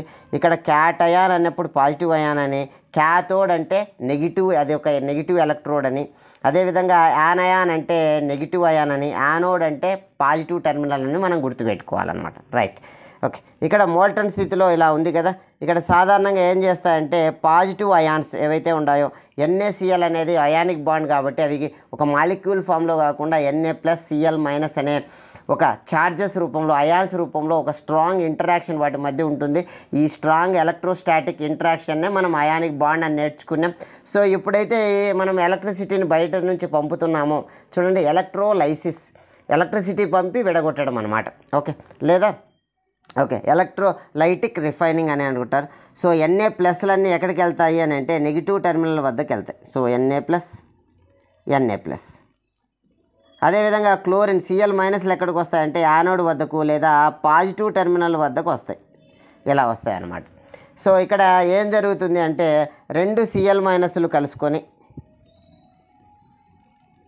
చూడండి, Cl- రెండు కలిసి ఈ టెర్మినల్ వద్ద దీనికి రెండు ఎలక్ట్రాన్లను లాస్ అవ్వడం జరుగుతుంది. సో ఈ రెండు ఎలక్ట్రాన్లు ఇలా పాస్ అవుతాయి, ఇలా వస్తాయి. సో ఇక్కడ రెండు Naలకు రెండు ఎలక్ట్రాన్లు ఇవ్వడం జరుగుతుంది. సో ఈ విధంగా సర్క్యూట్ అనేది కంప్లీట్ అవుతుంది. Cl- కాస్త Cl2 + 2 ఎలక్ట్రాన్స్ అవుతాయి. అదేవిధంగా సోడియం అనేది Na+ ఇదేమవుతుందంటే రెండు ఎలక్ట్రాన్లను, ఇక్కడ ఏదైతే రెండు ఎలక్ట్రాన్లు ఎక్సెస్గా బయటకు వచ్చాయో సర్క్యూట్లోంచి, ఆ రెండు ఎలక్ట్రాన్లను ఇది తీసుకొని ఏంగా మారుతుందంటే 2Na మారుతుంది. సో ఓవరాల్గా ఈ టెర్మినల్ వద్ద యానోడ్ లేదా పాజిటివ్ టెర్మినల్ వద్ద క్లోరిన్ గ్యాస్ అనేది లిబరేట్ అవ్వడం జరుగుతుంది, లేదా క్యాథోడ్ వద్ద లేదా నెగిటివ్ టెర్మినల్ వద్ద సోడియం అనేది సపరేట్ అవ్వడం జరుగుతుంది, సోడియం మెటల్ అనేది సపరేట్ అవ్వడం జరుగుతుంది. సో ఇక్కడ ఏం జరుగుతుంది అంటే ఇక్కడ క్లోరిన్ అనేది ఎలక్ట్రాన్లు లాస్ అవ్వడం జరుగుతుంది. ఇలా లాస్ అవ్వడాన్నే ఆక్సిడేషన్ అంటాం. దీన్ని గుర్తుంచుకోవడానికి ఒక చిన్న టిప్ చెప్పడం జరుగుతుంది. లియో అంటే లాస్ ఆఫ్ ఎలక్ట్రాన్స్ అనేటి ఆక్సిడేషన్, ఇది లియో సింహం అనమాట. ఇది ఎలా అరుస్తుంది, గర్ర అని అరుస్తుంది అనమాట. దాని యొక్క రోరర్ ఎలా ఉంటుంది, గర్ర అనేది ఉంటుంది కదా. కాబట్టి లియో అంటే లాస్ ఆఫ్ ఎలక్ట్రాన్స్ ఏంటి, ఆక్సిడేషన్. ఇక్కడ లాస్ ఎవరు ఎలక్ట్రాన్లు లాస్ అవుతున్నారు, క్లోరిన్ లాస్ అవుతుంది. సో క్లోరిన్ అనేది ఆక్సిడేషన్ చెందుతుంది. ఏ టెర్మినల్ వద్ద ఆక్సిడేషన్ చెందుతుంది, యానోడ్ వద్ద ఆక్సిడేషన్ చెందుతుంది. అదేవిధంగా అది దాని యొక్క రోరర్ సౌండ్ గర్ర అని గుర్తుపెట్టుకుంటే గెయిన్ ఆఫ్ ఎలక్ట్రాన్స్ ఏంటి అంటే రిడక్షన్ అనమాట. సో ఇక్కడ ఎవరయ్యా ఎలక్ట్రాన్లు గెయిన్ అవుతున్నారంటే సోడియం అయాన్. సో ఇది సోడియం అయాన్ గెయిన్ అయ్యి ఇది ఏం చెందుతుందంటే రిడక్షన్ చెందుతుంది. ఎక్కడ చెందుతుంది అంటే క్యాథోడ్ వద్ద రిడక్షన్ చెందుతుంది. ఈ విధంగా మనం మెటల్ని ఎలక్ట్రోలైటిక్ రిఫైనింగ్ ఎలక్ట్రోలైటిక్ ద్వారా ఈ ప్రాసెస్ ద్వారా దీన్ని ఎలక్ట్రోలైటిక్ రిడక్షన్ ద్వారా మనం ఏం చేస్తామంటే సపరేట్ చేయడం జరుగుతుంది అనేది ఇక్కడ మనం తెలుసుకున్నాం. సో ఫైనల్లీ మనం లీస్ట్ రియాక్టివిటీ ఉన్నవి ఎలా సపరేట్ చేయాలి, అవి సాధారణంగా ఫ్రీ స్టేట్లో దొరుకుతాయి లేదా వాటి యొక్క సల్ఫైడ్ ఫామ్లో దొరుకుతాయి. వాటిని సల్ఫైడ్ ఫామ్లో దొరికినప్పుడల్లా ఎక్సెస్ ఆఫ్ ఎయిర్తో మనం రియాక్షన్ చేస్తాం. ఎక్సెస్ ఆఫ్ ఎయిర్తో రియాక్షన్ చేయడాన్నే మనము రోస్టింగ్ అని అంటాం. తర్వాత మోడరేట్ రియాక్టివిటీ ఉన్నవి వాటి యొక్క సల్ఫైడ్ ఫామ్లోనో లేదా కార్బొనేట్ ఫామ్లోనో దొరుకుతాయి. సల్ఫైడ్ ఫామ్లో ఉంటే తిరిగి మళ్ళీ రోస్టింగ్ చేస్తాం. కార్బొనేట్ ఫామ్లో ఉంటే లిమిటెడ్ ఎయిర్తో దాన్ని హీట్ చేయడం జరుగుతుంది. దీన్ని క్యాల్సిలేషన్ అంటాం. ఎక్సెస్ హై రియాక్టివిటీ ఉన్నవి ఈ రిడక్షన్ ప్రాసెస్ అనేది పాజిబిలిటీ కాదు కాబట్టి వేరే కార్బన్ లాంటి ఒక సబ్స్టెన్స్ని యూజ్ చేసి వీటిని ఏం చేస్తామంటే ఎలక్ట్రోలైసిస్ చేస్తాం. ఈ ఎలక్ట్రోలైసిస్ ప్రాసెస్ ఇప్పుడే మనం చూడడం జరిగింది. ఇక్కడ ఆక్సిడేషన్ రిడక్షన్ అనేది మనం గుర్తుంచుకోవాలి. సో ఫైనల్లీ ఒక్కసారి ఓవరాల్ ఈక్వేషన్ ఇక్కడ రాసి దీంట్లోంచి వెళ్దాం. చూడండి, NaCl అనే మోల్టన్ స్థితిలో ఉన్నటువంటి NaCl కాస్త ఏంగా మారిందంటే 2Na + Cl2. ఇక్కడ క్లోరిన్ గ్యాసు ఏ టెర్మినల్ వద్ద వస్తుంది అంటే యానోడ్ వద్ద క్లోరిన్ గ్యాస్ వస్తుంది అనేది ముఖ్యమైన విషయం అనమాట. ఓకే, ఇది ఫైనల్ రియాక్షన్ దీనికి సంబంధించి. ఇప్పుడు మనం అన్ని రకాల రియాక్టివిటీ ఉన్నటువంటి ఓర్ల నుంచి మెటల్ ఎలా తీయాలో చూసినాం. అయితే ఈ మెటల్ అనేది ఒక క్రూడ్ మెటల్, అంటే 100% ప్యూర్ మెటల్ కాదు. ఇలా మనం ఈ క్రూడ్ మెటల్ నుంచి ప్యూర్ మెటల్ని సపరేట్ తీయడానికి ఉపయోగించే ప్రాసెస్ని ఏమంటామంటే రిఫైనింగ్ ఆఫ్ మెటల్ అని అంటాం అనమాట. రిఫైనింగ్ ఆఫ్ మెటల్ అంటాం. మరి రిఫైనింగ్ ఎలా చేస్తాము అనేది మనం చూస్తే వాటి యొక్క నేచర్ని బట్టి రకరకాల ప్రాసెస్లు ఉన్నాయి. డిస్టిలేషన్ అని, పోలింగ్, లిక్వియేషన్ మరియు ఎలక్ట్రోలైటిక్ రిఫైనింగ్. వీటిల్లో ఎఫెక్టివ్గా చాలాసార్లు వాడేటువంటిది చాలా వైడ్ మెథడ్ ఏంటంటే ఎలక్ట్రోలైటిక్ రిఫైనింగ్. ఇంతకుముందే మనం నేర్చుకున్నాం. ఎలక్ట్రోలైటిక్ మీన్స్ ఎలక్ట్రిసిటీ పంపడం, లైసిస్ అంటే విడగొట్టడం, లైటిక్ అనమాట. ఓకే, ఎలక్ట్రోలైటిక్ రిఫైనింగ్లో మనం ఏం చేస్తాము అని అంటే మన ఎయిమ్ ఏంటి అని అంటే, ఓకే ఒకసారి మనం గమనిస్తే ఒక స్మాల్ టిప్ కూడా చెప్పడం జరుగుతుంది, గమనించండి. మన ఎయిమ్ ఏంటి? ప్యూర్ మెటల్ పొందడం. ఈ ఎయిమ్ అనే పదంలోంచే మనం ఏం చేస్తామంటే మనము ఇంప్యూరిటీ లేదా క్రూడ్ మెటల్, ఈ ముందు ప్రాసెస్ ద్వారా మనకు వచ్చిన క్రూడ్ మెటల్ని లేదా ఇంప్యూర్ మెటల్ని ఎక్కడ ఉంచాలి అంటే యానోడ్ వద్ద ఉంచాలి. చూడండి, ఎయిమ్లో ఏ అంటే యానోడ్, ఐఎం అంటే ఇంప్యూర్ మెటల్. యానోడ్ వద్ద ఇంప్యూర్ మెటల్ని ఉంచి ప్రాసెస్ చేస్తాం. ఏ ప్రాసెస్? ఎలక్ట్రోలైటిక్ రిఫైనింగ్ అనమాట. మరి క్యాథోడ్ వద్ద ఏముంచాలి అని అంటే ప్యూర్ మెటల్ని ఉంచాలి. సో ఒకసారి ఈ ప్రాసెస్ని ఇక్కడ మనం చూస్తూ మాట్లాడుకున్నాం. ఏం జరుగుతుందంటే క్యాథోడ్ వద్ద మన ఎయిమ్ ఏంటి? ఓకే, ఒకసారి మళ్ళీ మాట్లాడుకున్నాం. ఎయిమ్ ఏంటి? యానోడ్ వద్ద ఇంప్యూర్ మెటల్ ఉంచడం. యానోడ్ అంటే ఏంటి? పాజిటివ్ టెర్మినల్ని మనము యానోడ్ అని అంటాం కదా. ఓకే, మరి నెగిటివ్ టెర్మినల్ని మనం క్యాథోడ్ అంటాం. సో యానోడ్ వద్ద మనం ఇంప్యూర్ మెటల్, ఇది ఒక ఇంప్యూర్ మెటల్. చూడండి, ఇంప్యూర్ కాపర్, ఎగ్జాంపుల్గా ఇక్కడ కాపర్ తీసుకోవడం జరిగింది. ఇంప్యూర్ కాపర్ని తీసుకున్నాం. సో ఇది తక్కువ సైజులో ఉంది. ప్యూర్గా ఉండేది ఒక మెటల్ స్ట్రిప్కి తీసుకోవాలి. ప్యూర్ మెటల్ స్ట్రిప్ను మనం క్యాథోడ్ వద్ద తీసుకోవాలి, ఇంప్యూర్ మెటల్ని యానోడ్ వద్ద తీసుకోవాలి. ఇక్కడ ఏం జరుగుతుంది అంటే బ్యాటరీకి ఎప్పుడైతే మనం కనెక్షన్ చేస్తామో ఇక్కడ ఈ బ్యాటరీలోని పాజిటివ్ టెర్మినల్ ఈ మెటల్లోని ఎలక్ట్రాన్స్ను అట్రాక్ట్ చేస్తుంది. ఈ అట్రాక్ట్ చేసే క్రమంలో కాపర్ కాస్త ఏమవుతుందంటే కాపర్కు ఒక టెండెన్సీ ఉంటుంది ఎలక్ట్రాన్లు లాస్ అవుదామని. సో ఇది 2 ఎలక్ట్రాన్లు లాస్ అయ్యి కాపర్ 2+ కన్వర్ట్ అవుతుంది. సో ఈ లాస్ అయిన ఎలక్ట్రాన్లు కాస్త ఎలా మూవ్ అవుతాయంటే ఇలా మూవ్ అయ్యి ఇలా వస్తాయి. సో ఇక్కడ 2 మెటల్స్ తీసుకున్నాం, ఇంకా ఒక లిక్విడ్ తీసుకున్నాం. ఈ లిక్విడ్ ఖచ్చితంగా ఎలాంటి లిక్విడ్ తీసుకోవాలంటే ఆ మెటల్కి సంబంధించిన సాల్ట్ తీసుకోవాలి. ఉదాహరణకు ఇక్కడ అయితే కాపర్ను మనం ప్యూరిఫై చేసే ప్రయత్నం చేస్తున్నాం కాబట్టి ఇక్కడ మెటల్ ఏం తీసుకోవాలంటే కాపర్ సల్ఫేట్ని తీసుకోవాలి. CuSO4 కాపర్ సల్ఫేట్ని తీసుకోవాలి, లేదా కాపర్కి సంబంధించిన ఏదో ఒక సాల్ట్ని తీసుకోవాలి. అలా కాకుండా వేరే సబ్స్టెన్స్ తీసుకుంటే ఏమవుతుంది అనేది మనం చివరన మాట్లాడదాం. అలా తీసుకుంటే మళ్ళీ ఇంప్యూర్ మెటలే మనం పొందాల్సి వస్తుంది. రైట్, ఇక్కడ ఇంప్యూరిటీస్ ఉన్నాయి, కొద్దిగా ఇంప్యూరిటీస్ జత అయి ఉన్నాయి. ఇక్కడ ఇంప్యూరిటీస్ ఉన్నాయి. ఈ ఇంప్యూరిటీస్లో ఉన్నటువంటి ప్యూర్ మెటల్, కొద్దిగా మెటల్ కాస్త ఏమైందంటే కాపర్ 2+ ఈ లిక్విడ్లోకి వచ్చింది. 2 ఎలక్ట్రాన్లు సర్క్యూట్లోకి వెళ్ళాయి. ఇక్కడ ఏం జరుగుతుందంటే ఇక్కడ 2 ఎలక్ట్రాన్లు దీనికి అందుబాటులో ఉన్నాయి. ఈ 2 ఎలక్ట్రాన్లు ఇక్కడ కాపర్ సల్ఫేట్ ఎలా ఉంటుందంటే Cu2+SO4- ఫామ్లో ఉంటుంది. SO4-2- ఫామ్లో ఉంటుంది. సో ఇక్కడ 2 ఎలక్ట్రాన్లు ఉన్నాయి కాబట్టి ఈ 2 ఎలక్ట్రాన్లను తీసుకొని ఇది కాపర్గా ఇక్కడ డిపాజిట్ అవుతుంది. ఇదే ప్రాసెస్ రిపీటెడ్గా జరుగుతుంది. మళ్ళీ ఇంకొక కాపర్ 2+ మరియు 2 ఎలక్ట్రాన్లు విడిపోతాయి. ఈ 2 ఎలక్ట్రాన్లు ఇలా వెళ్తాయి, ఇలా వస్తాయి. ఇక్కడ ఉన్నటువంటి కాపర్ కాస్త ఇక్కడ డిపాజిట్ అవుతూ వస్తుంది. సో ఇక్కడ నుంచి కాపర్ 2 అయాన్స్ వస్తూ ఉంటాయి, ఇక్కడ కాపర్ ఇక్కడ డిపాజిట్ అవుతూ ఉంటుంది. సో ఓవరాల్గా కాపర్ సల్ఫేట్ యొక్క క్వాంటిటీ ఏమీ తగ్గదు. కాపర్ సల్ఫేట్లోని కాపర్ కాస్త డిపాజిట్ అవుతూ వస్తుంది. ఇది సన్నగా అవుతూ వస్తుంది. మరియు ఇందులోని ఇంప్యూరిటీస్ ఎప్పుడైతే దీని బాండ్ ఎప్పుడైతే కాపర్లు కాస్త వచ్చేస్తుంటాయో మధ్యలో స్ట్రక్ అయిన ఇంప్యూరిటీస్ ఏవైతే ఉన్నాయో అవి కింద దిక్కు ఫామ్ అవ్వడం జరుగుతుంది. దీన్నే యానోడ్ మడ్ అంటాం అనమాట. మడ్ అంటే బురద కదా. ఇక్కడ ఇలా మనకు ఉపయోగం లేని సబ్స్టెన్స్ ఎక్కడ ఇది వస్తుందంటే దీన్ని ఎవరు అట్రాక్ట్ చేయడం లేదు. సో కాపర్లు విడిపోతున్నాయి, ఈ ఇంప్యూరిటీస్ కాస్త ఇలా కిందకు వచ్చి సెటిల్ డౌన్ అవుతాయి. ఏవైతే కరగకుండా ఇన్సాల్యుబుల్గా ఉంటాయో అవి కాస్త యానోడ్ మడ్గా ఏర్పడతాయి. ఏవైతే సాల్యుబుల్ అవుతాయో అవి కాపర్ సల్ఫేట్లో కరిగిపోతాయి అన్నమాట. సో ఈ విధంగా యానోడ్ వద్ద ఏవైతే ఉన్నాయో ఓకే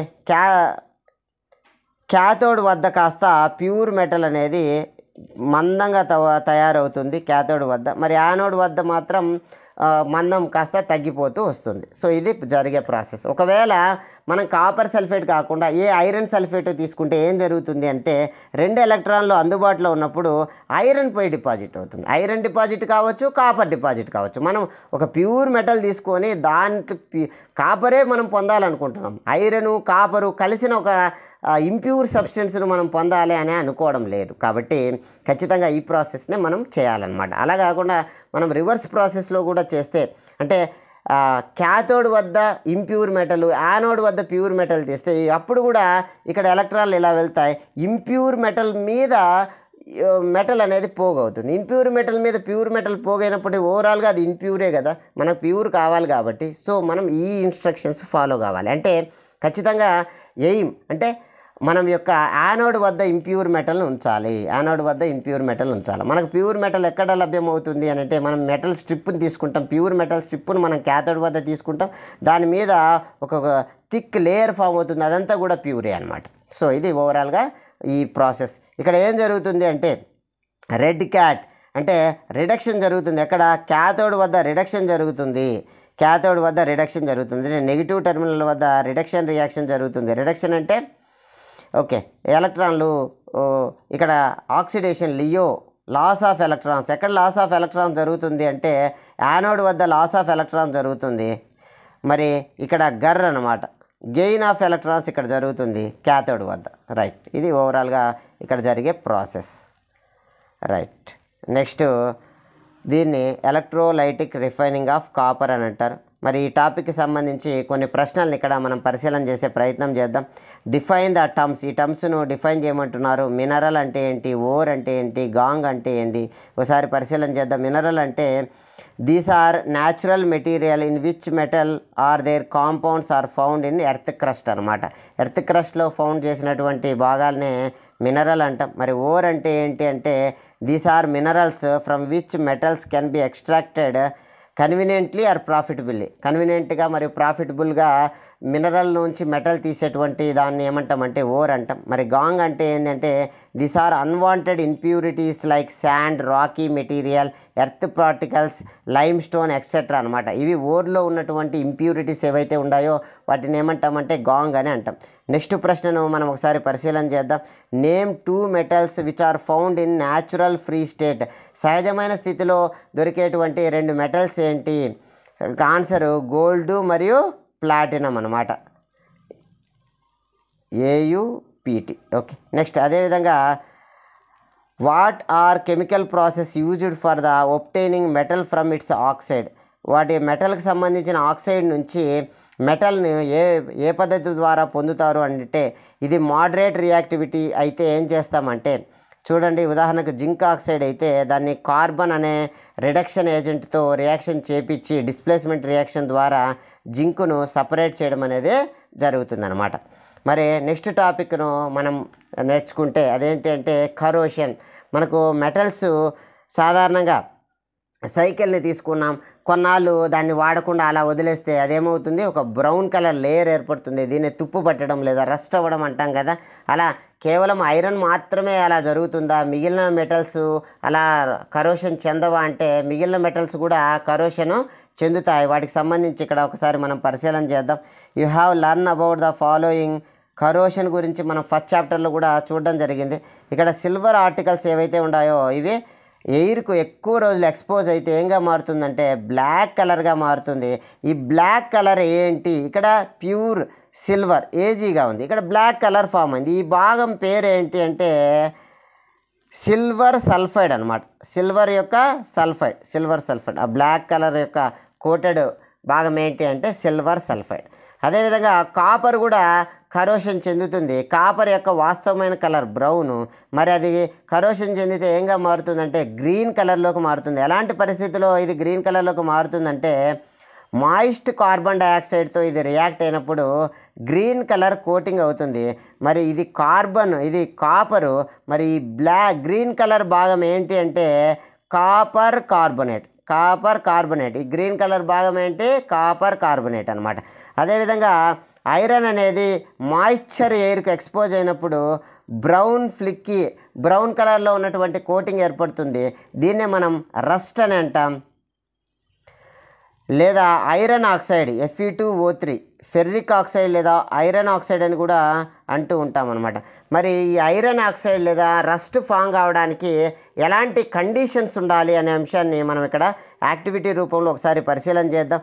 3 టెస్ట్ ట్యూబులు తీసుకోవడం జరిగింది. మూడిట్లో కూడా కొత్తగా ఉన్నటువంటి మనం నెయిల్స్ని తీసుకుంటాం. మొదటి దాంట్లో వాటికి 3 టెస్ట్ ట్యూబులకు ABC అని పేరు పెట్టడం జరిగింది.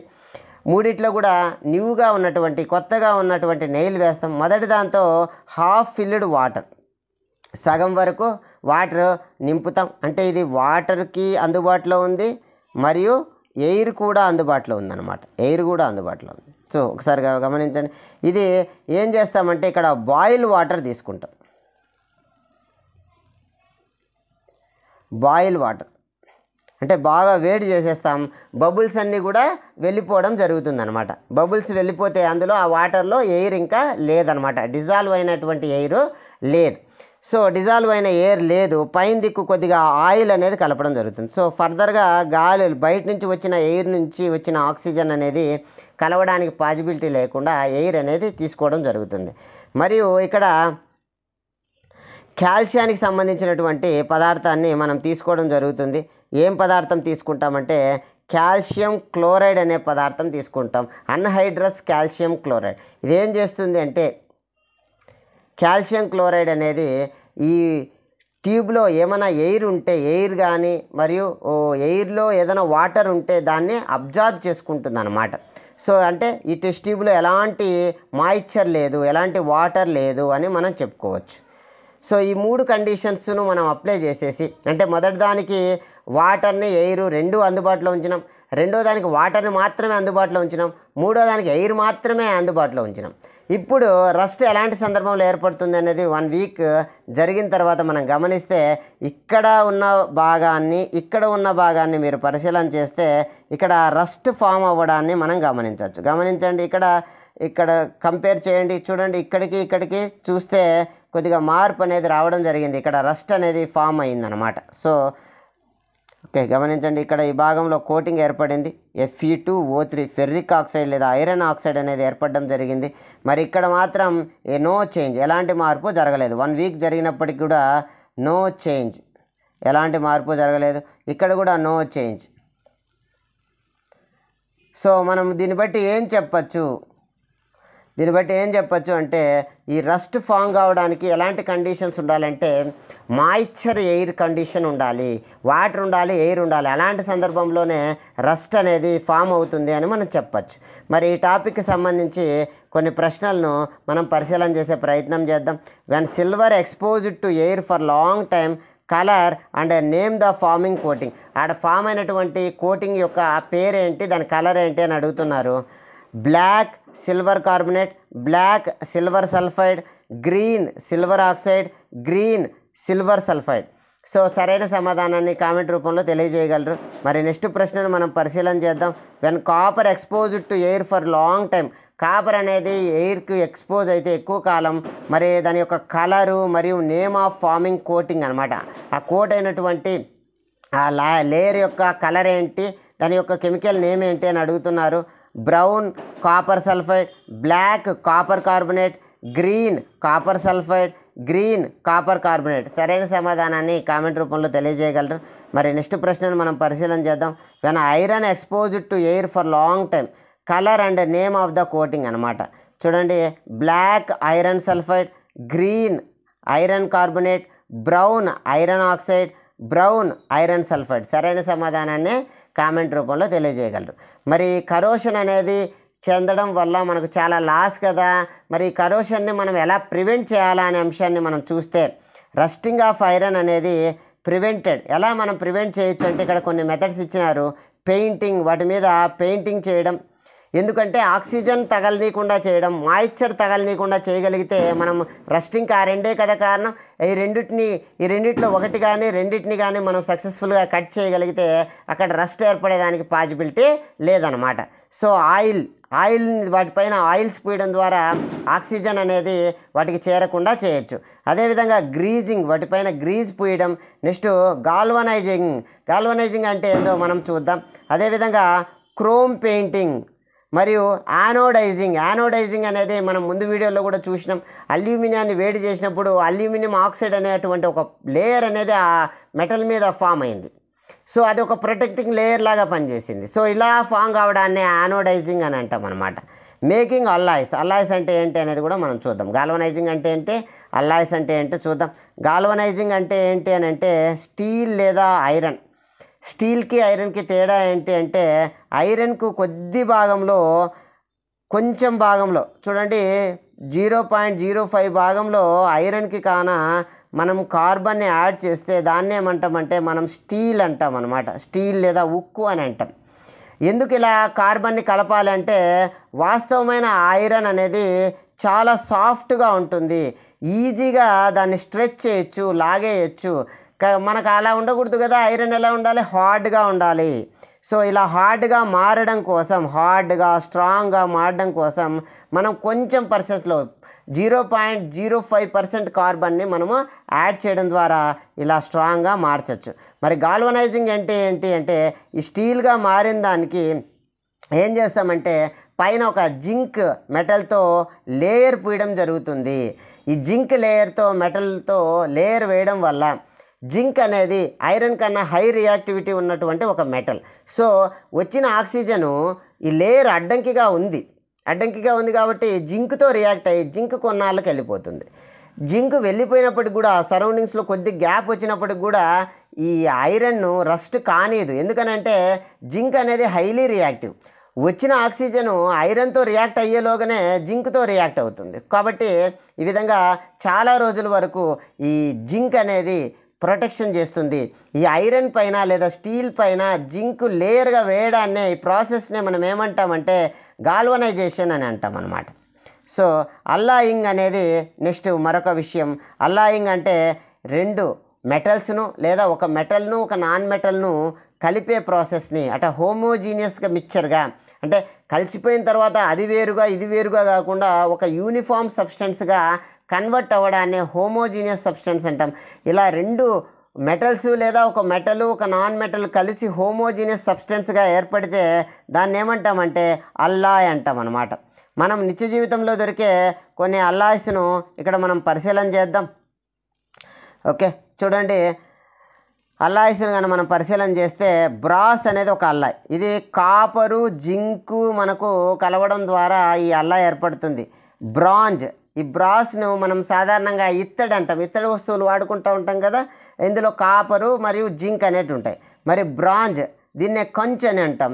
సో దీంట్లో కాపరు టిన్ అని ఉంటాయి. ఇవి దేవాలయాల్లో బెల్స్ గంటలుగా వాడతారు. మనకు పద్యం కూడా ఉంది, కంచు మోగునట్టు కనకంబు మోగున అని. కంచు అంటే బ్రాంజ్ అనమాట. మరియు సోల్డర్ అనేటువంటి అల్లాయిలో లెడ్ మరియు టిన్ను ఉంటాయి. ఇలా కొన్ని మెటల్స్ కానీ ఒక మెటల్ నాన్ మెటల్ కానీ కలిసి ఏర్పడేటువంటి సబ్స్టెన్స్ను అల్లాయ్ అని అంటాం. అదేవిధంగా మెర్క్యూరీకి సంబంధించిన అల్లాయ్స్ ఏవైతే ఉంటాయో వాటికి ఒక పేరు ఉంటుంది, వాటిని అమాల్గమ్స్ అంటాం అన్నమాట. ఓకే, ఆ విధంగా ఏ మెటల్ అయితే ఆ మెటల్కి సంబంధించిన అమాల్గమ్ అంటాం. సల్ఫర్తో కానీ రియాక్ట్ అయితే, ఈ మెర్క్యూరీతో రియాక్ట్ అయితే. రైట్, నెక్స్ట్ ఇక్కడ గోల్డ్ గురించి చూస్తే ప్యూర్ గోల్డ్ అనేది 24 క్యారెట్ గోల్డ్గా మనం కొలచడం జరుగుతుంది అనమాట. వాటి యొక్క క్వాలిటీని ఏం చేస్తారంటే క్యారెట్ల రూపంలో కొలుస్తారు. డైమండ్లకు మరియు గోల్డ్కు 24 క్యారెట్లను చాలా ప్యూర్ గోల్డ్ అంటాం. ఇది వాస్తవానికి చాలా సాఫ్ట్గా ఉంటుంది. ఇది ఆర్నమెంట్లు లేదా నగలు చేసుకోవడానికి పనికిరాదనమాట. వీటి యొక్క ఫైన్నెస్ను మనము 1000కు మెజర్ చేస్తే 24 క్యారెట్ యొక్క ఫైన్నెస్ ఎంత ఉంటుందంటే 1000/1000 ఉంటుంది, 1000/1000 ఉంటుంది. మరి మనకు ఆర్నమెంట్గా వాడేటువంటిది 22 క్యారెట్. మరి దీని ఫైన్నెస్ మనం 916 కేడిఎం బంగారం అని 916 అని వాడతాం కదా, వీటి యొక్క ఫైన్నెస్ అనేది 1000కి 916. ఈ అంటే మొత్తం 1000 గ్రామ్స్ తీసుకుంటే 916 గ్రామ్స్ మాత్రమే గోల్డ్ ఉంటుంది. మిగిలిన భాగము ఏ సిల్వరో కాపరో రిమైనింగ్ మెటల్ అనేది యాడ్ చేయడం జరుగుతుంది. అదేవిధంగా 18 క్యారెట్ గోల్డ్ అంటే అందులో 75% మాత్రమే, అంటే 1000కు 750 గ్రామ్స్ మాత్రమే గోల్డ్ ఉంటుంది. మిగిలిన 250 గ్రామ్స్ వేరే మెటీరియల్ ఉంటుందన్నమాట. ఇక్కడ ఆర్నమెంట్ గోల్డ్ అంటే 22 క్యారెట్ గోల్డ్ను ఆర్నమెంట్ గోల్డ్ అంటే అది అలా పట్టుకోగానే నగ వేసుకునే ప్రయత్నంలో అలా పట్టుకోగానే దాని షేప్ మారిపోతుంటే మనము నగగా దాన్ని వాడుకోలేము. కాబట్టి ప్యూర్ గోల్డ్ను మనం ఆర్నమెంట్లు చేసుకోలేం. 24 క్యారెట్ గోల్డ్ను మనం ఆర్నమెంట్ చేసుకోలేం. దేన్ని చేసుకోగలమంటే 22 క్యారెట్ గోల్డ్ను మాత్రమే మనం ఆర్నమెంట్లుగా వాడతాం, లేదా అంతకన్నా తక్కువను వాడతాం. మరి ఆ 2 పార్ట్స్ 22 పార్ట్స్ తీసుకుంటే 24 పార్ట్స్లో రిమైనింగ్ 2 పార్ట్స్ ఏం వాడతారంటే కాపర్ లేదా సిల్వర్ అనేటువంటి లో ప్రైజ్ ఉన్న మెటల్స్ను వాడుకోవడం జరిగింది. మరి ఈ టాపిక్కి సంబంధించిన ప్రశ్నలను ఒకసారి మనం పరిశీలన చేస్తే, coating on the iron with metal is called galvanization. ఏ మెటల్తో కోటింగ్ చేయడాన్ని గాల్వనైజేషన్ అంటారు? Nickel, chromium, zinc, carbon. సరైన సమాధానాన్ని కామెంట్ రూపంలో తెలియజేయగలరు. మరి నెక్స్ట్ ప్రశ్న, dash percentage of carbon to pure iron to become hard and strong. ఎంత శాతం మేర కార్బన్ని కలిపితే ఐరన్ అనేది హార్డ్గా స్ట్రాంగ్గా మారుతుంది? 0.05%, 5%, 25%, 75%. సరైన సమాధానాన్ని కామెంట్ రూపంలో తెలియజేయగలరు. మరి స్టెయిన్లెస్ స్టీల్కు తుప్పు పట్టకుండా ఉండాలంటే ఏం చేయాలి అనేటువంటి టాపిక్ కూడా మనకు పైన ఉండడం జరిగింది. ఓకే, దాన్ని ఒకసారి మాట్లాడితే దీని ఆన్సర్ నేనే చెప్తున్నాను. సో ఐరన్కి కాపర్ కలిపితే స్ట్రాంగ్ అవుతుంది. ఇంకా నికెలు మరియు క్రోమియం 2 సబ్స్టెన్స్ను కలిపితే అది ఇంకా నాన్ రస్టింగ్ సబ్స్టెన్స్గా మారుతుంది. మనం స్టెయిన్లెస్ స్టీల్ బ్లేడ్లు, చాకులు వాడతాం కదా, అది ఓన్లీ ఐరన్ కాదు, ఐరన్లో కొద్దిగా కార్బన్ కలుపుతారు, అప్పుడు అది స్టీల్ అవుతుంది. దీనికి నికెలు క్రోమియం కలిపితే అప్పుడు అది స్టెయిన్ అంటే తుప్పు పట్టదు అనమాట, మరకలు కాదనమాట. నెక్స్ట్ ప్రశ్నను మనం చూద్దాం. Alloy of mercury is called. మెర్క్యూరీకి సంబంధించిన అల్లాయ్స్ని ఏమంటారు? హైడ్రోజీరం, అమాల్గమ్, మెర్క్యూరియం, మెక్రో అల్లం. మరి సరైన సమాధానాన్ని కామెంట్ రూపంలో తెలియజేయగలరు. Next, match the following. Brass అంటే ఏంటి? బ్రాంజ్ అంటే ఏంది? సోల్డర్ అంటే ఏంది? ఆప్షన్స్ అన్నీ సరిగా చూసి సరైన సమాధానాన్ని గుర్తించే ప్రయత్నం చేయండి, ఒకసారి పరిశీలన చేయండి. Okay, next question, ornament gold అని దేన్ని అంటారు? 24 క్యారెట్ గోల్డా, 22 క్యారెట్ గోల్డా, 20 క్యారెట్ గోల్డా, 100 క్యారెట్ గోల్డా? సరైన సమాధానాన్ని కామెంట్ రూపంలో తెలియజేయగలరు. మరి ఇక్కడ చూడండి, ఒక ఐరన్ పిల్లర్, ఇది ఎక్కడుంది ఏంటి దీని కమామిష్ అంటే, ఇది ఒక ఐరన్ పిల్లర్, ఇది కుతుబ్ మినార్లో ఉందన్నమాట. ఇది 1600 ఇయర్స్ క్రితం దీన్ని బిల్ట్ చేయడం జరిగింది. అయితే దీని యొక్క ప్రత్యేకత ఏమిటంటే, మనం ఒక నెల రోజులు వాడుకుంటేనే అది రస్ట్ ఫామ్ అవుతుంది. బట్ 1600 ఇయర్స్ క్రితం ఉన్నటువంటి ఈ ఐరన్ పిల్లర్ కాస్త ఇప్పటికీ కూడా రస్ట్ పట్టలేదు. అంటే ఆ కాలంలో ఉన్న వాళ్ళ యొక్క మెటల్స్కి సంబంధించిన నాలెడ్జ్ అనేది ఎంత హెవీగా ఉంది, వీళ్ళు ఏమేమి కలపడం ద్వారా ఇది ఈ రస్ట్ను ఇంత సమర్థవంతంగా ప్రివెంట్ చేయగలుగుతుంది అనే విషయాన్ని రీసెర్చ్ చేయడం కోసం డిఫరెంట్ కంట్రీస్ నుంచి సైంటిస్టులు వచ్చి రీసెర్చ్ చేయడం జరుగుతుంది.